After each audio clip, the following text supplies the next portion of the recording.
For 12 years, she scanned groceries, the supermarket cashier. 44 years old, blue vest, name tag, Sarah, fake smile. Hi, how are you today? Beep. Did you find everything okay? Beep. That'll be $47. Beep. Invisible. People handed her credit cards, never looked at her face, never wondered who she was, just the cashier lady. But when the power went out, when the entire city's payment systems crashed, when banks locked, ATMs froze, gas stations closed, hospitals couldn't process insurance, when chaos was 90 minutes away, Sarah Chen didn't panic. She pulled out a 10-year-old laptop connected to the store Wi-Fi, and in 45 minutes fixed what 20 government hackers couldn't, because the woman they ignored, she wasn't just a cashier. She was NSA.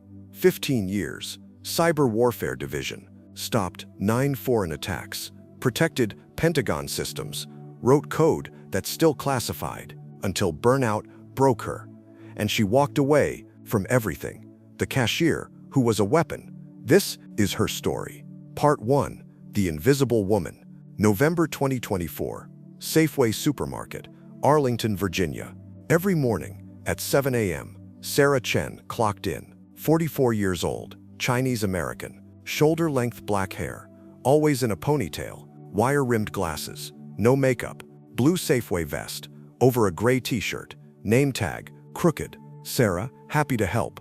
12 years, same job, same routine. 7 a.m., clock in. 7 a.m., check register. 7 a.m., start scanning. Beep, cereal. Beep, milk. Beep, bread. Beep, eggs. Hi, how are you today? Did you find everything okay? Cash or card? Have a great day. The same words, 10,000 times, a year, for 12 years. Customers barely looked at her. Young professionals on their phones. Stay-at-home moms corralling kids. Retirees counting exact change. Nobody saw her. Just the cashier. But Sarah didn't mind. This job was peace. After what she'd done. After what it had cost. The past. 2001. Sarah Chen. 21 years old. MIT. Computer science. Graduating top of her class. Recruited by 3 companies. Google, Microsoft, Apple, and one government agency. National Security Agency.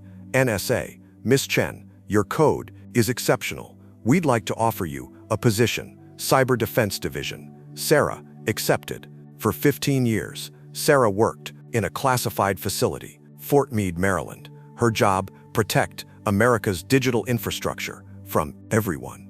Russian hackers, Chinese state actors, North Korean cyber units, Iranian groups, and lone wolf geniuses. She wrote defensive algorithms, monitored threat networks, analyzed attack patterns, and sometimes she went offensive. 2008, stopped Russian hack of Pentagon systems. 2012, neutralized Chinese infiltration of State Department. 2014, prevented North Korean attack on power grids. 2016, identified Iranian backdoor in banking systems. 9 major attacks, stopped by Sarah Chen. Awards she couldn't tell anyone about. Commendations, locked in classified files. A salary that bought her nothing but stress, because the job was everything. 16-hour days, no weekends, no holidays, constant vigilance. Every morning, she'd check threat reports. How many attacks last night? 17. How many successful? 2. Minor breaches, contained. Every night, she'd dream in code. Wake up at 3 a.m., check her laptop. Did I miss something? Her husband left. Sarah, you're not here. Even when you're home, you're at work. Her friends stopped calling. She's always busy. Her parents worried. You look tired. Bulbe, I'm fine, Mom. But she wasn't fine. 2016, the breaking point. December 2016, Sarah, 44 days without a day off. A Chinese advanced persistent threat group was inside Treasury Department servers, stealing classified economic data. Sarah's team worked around the clock, tracing the infiltration, building countermeasures. Sarah hadn't slept in 60 hours. Day 44. She was writing code, hands shaking from caffeine, eyes burning, and then her screen went red. Alert, Critical system failure. The Chinese group had triggered a trap, a logic bomb. If they couldn't have the data, they'd destroy it. Sarah, we need the patch, now. Sarah tried to type. Her hands froze, her mind blank. She stared at the screen. Code, meaningless symbols. She couldn't think. Sarah, a junior analyst, grabbed her keyboard, deployed a backup patch. System stabilized, but the damage was done. Sarah stood up, walked to her supervisor's office. I quit. Sarah, you just saved. I quit. Effective immediately. 2016-2024. The fall. Sarah spent 6 months in bed. Severe burnout, depression, insomnia. When she finally got up, she looked for jobs. What did you do before? I worked in IT. Government. Can we see references? It's classified. Right. Sure. We'll call you. They never called. She applied to 50 companies. Rejected by all. Overqualified. Employment gap. We need someone current. Finally, Safeway called. Cashier position. $15 hour. Overqualified. Employment gap. We need someone current. Finally, Safeway called. Cashier position. $15 hour. Can you start Monday? Sarah accepted. That was 12 years ago. Part 2. The normal day. November 18th, 2024, 9:47 a.m. Sarah scanned groceries. Beep. Good morning. Beep. Cash or card. Beep. Have a nice day. The store was moderately busy. Monday morning. Retirees. People working from home. Nothing unusual. 9:52 a.m. A young man, maybe 25. Tech startup t-shirt. Expensive headphones. Craft beer. Organic snacks. He placed his items on the belt without looking at Sarah. Beep. Beep. Beep. That'll be 23.1. He tapped his credit card. Declined. He frowned. Tapped again. Declined. That's weird. I just used this. He pulled out another card. Declined. What the hell? Sarah noticed something. The register was lagging. Not unusual, but she looked at the card reader. The screen flickering. Sir, let me try. Then, flicker. Every register in the store. Every screen flickering. And then, blank. Total darkness. 9:54 a.m. The crash. Registers dead. Lights still on. But every digital system gone. The store manager rushed over. What happened? Sarah tried rebooting. Nothing. She pulled out her phone to check the news, but her banking app wouldn't load. No connection to server. She tried another app. Chase Bank. No connection. Wells Fargo. No connection. She opened Twitter. The feed exploding.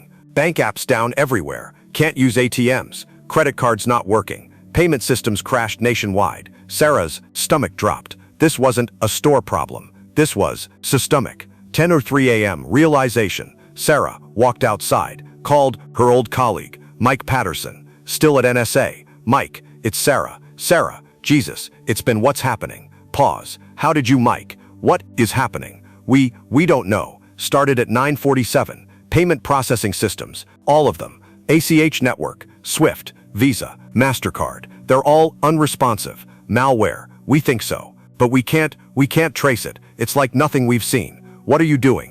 Everything. We have 20 analysts, Pentagon Cyber Command, FBI, everyone. And, Sarah, we can't crack it. This thing, it's layered, self-modifying. Every time we think we've found the entry point, it changes. Sarah closed her eyes. How long until total system failure? We estimate 90 minutes, maybe less. If we can't stop it, every financial transaction in the country stops. Banks freeze, government payments halt, hospitals can't process insurance, gas stations can't pump. It's catastrophic. Send me the packet capture. Sarah, you're not Mike. Send it. Pause. Sending now. Part 3. The return. 10:15 a.m. Sarah walked back into Safeway, straight to the manager. I need to use the break room. Nobody disturbs me. Sarah, what? Please. Something in her voice. The manager nodded. Sarah ran to her car, pulled out a laptop from the trunk, hidden under emergency supplies, a Lenovo ThinkPad, 10 years old, but modified, custom RAM, upgraded SSD, modified BIOS, and running Kali Linux, tools she'd installed years ago. Just in case. She hadn't opened it in 8 years. She brought it to the break room, connected Mike's packet capture, and started analyzing. 10:22 a.m. The code. Sarah stared at the screen. Lines of code cascading, her hands on the keyboard, not trembling, not hesitant, steady. It all came back. The patterns, the logic, the hunt. She traced the malware's signature: polymorphic, self-modifying, advanced, but not perfect. Every coder leaves fingerprints, patterns, habits, quirks. Sarah had seen thousands of attacks. She knew the signatures. Russian, no. Too elegant. Chinese, no. Too aggressive. North Korean, no. Too crude. This was something else. She dug deeper into the code structure, its timing, its language, and then she saw it. A comment, buried in the obfuscated code. One line: "Sell for the ones who forgot." Sarah's heart stopped. She knew that phrase. 10:34 a.m. The truth. Sarah typed faster, tracing the malware's origin. Bounce-back servers, VPNs, Tor nodes, layer after layer. But she'd written tools for this years ago.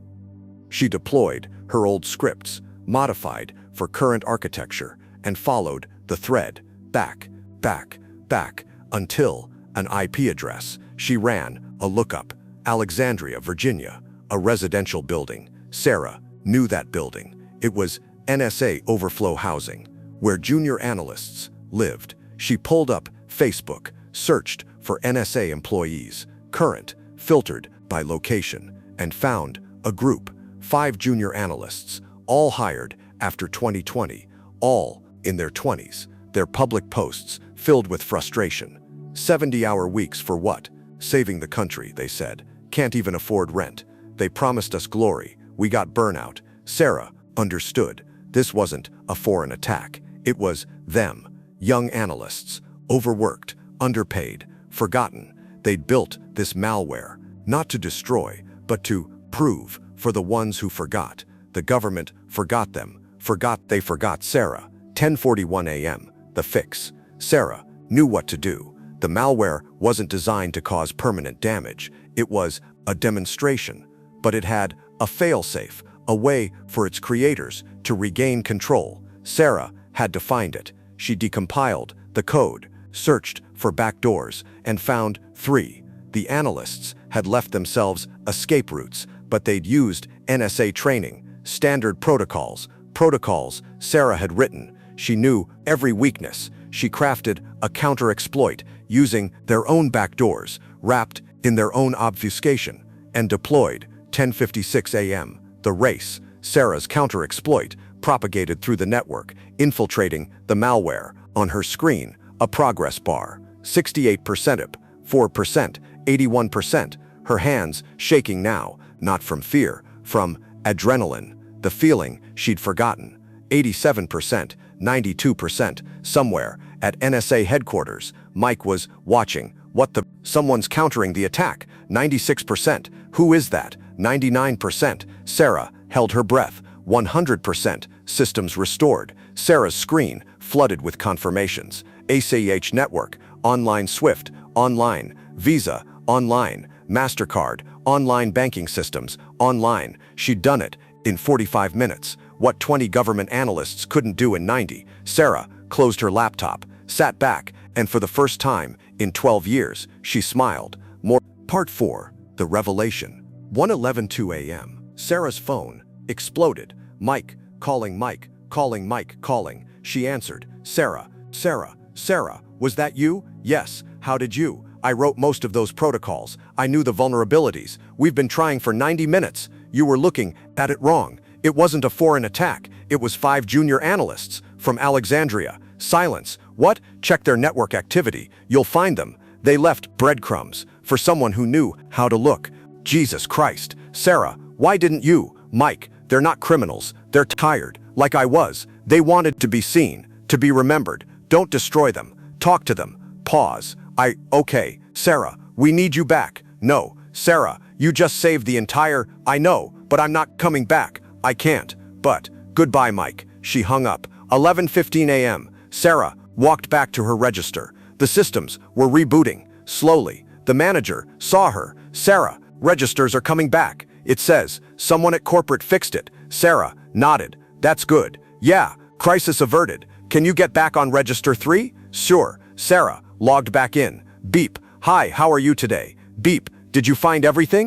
Beep. That'll be 3147. Nobody knew that the woman scanning their milk and eggs had just saved the entire financial system. In 45 minutes from a Safeway break room with a 10-year-old laptop. Part 5, The Knock, November 19, 2024, 6:47 p.m. Sarah was closing her register when two men walked in, dark suits, earpieces, Secret Service. They walked straight to her. Sarah Chen? Yes, ma'am. The president would like to speak with you. The White House, Situation Room. Sarah sat across from the president, Secretary of Defense, NSA Director, FBI Director. Miss Chen, yesterday, you prevented what could have been the worst cyber attack in American history from a supermarket break room in less than an hour. Sarah nodded. We'd like to offer you a position, Director of Cyber Defense, full authority, whatever resources you need. Sarah looked at them, at the people who'd forgotten her. No, Miss Chen, I didn't quit because I couldn't do the job. I quit because the job consumed me, destroyed me. I spent 15 years sacrificing everything, my marriage, my health, my life, for what? A classified commendation. The room, silent. Yesterday, I helped because it was the right thing to do, but I'm not coming back. Find someone else, train them better, pay them more, and for God's sake, let them rest. Sarah stood. Now, if you'll excuse me, I have a shift tomorrow at 7 a.m. She walked out. Log. 6 months later, May 2025. Sarah still works at Safeway. Same register, same routine. Beep. Hi, how are you? Beep. Have a great day. But something changed. The NSA implemented new policies, mandatory time off, mental health support, better pay, and they created a new division, Civilian Cyber Reserves. Former analysts who left but still care, called in for emergencies, not as employees, as consultants. Sarah's name is on the list. She's been called twice, both times from her break room with her 10-year-old laptop, and both times she's fixed what the experts couldn't in under an hour, then gone back to scanning groceries because Sarah Chen learned something. You don't need a title to be extraordinary. You don't need recognition to make a difference. You don't need the world to see you, to change it. Sometimes the most powerful people are the ones nobody notices. The cashier who was a weapon, the invisible woman who saved millions, the code warrior who chose peace. This is the story of Sarah Chen, the woman who proved that legends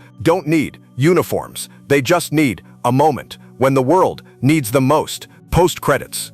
The 5 junior analysts, they weren't arrested. Sarah was right. They weren't criminals. They were exhausted. They were reassigned to training programs where they teach new analysts how to recognize burnout, how to ask for help, how to remember why they started. And every year, on November 18th, they send Sarah a card. Thank you for seeing us. She keeps them in her locker at Safeway, next to her name tag. Sarah, happy to help.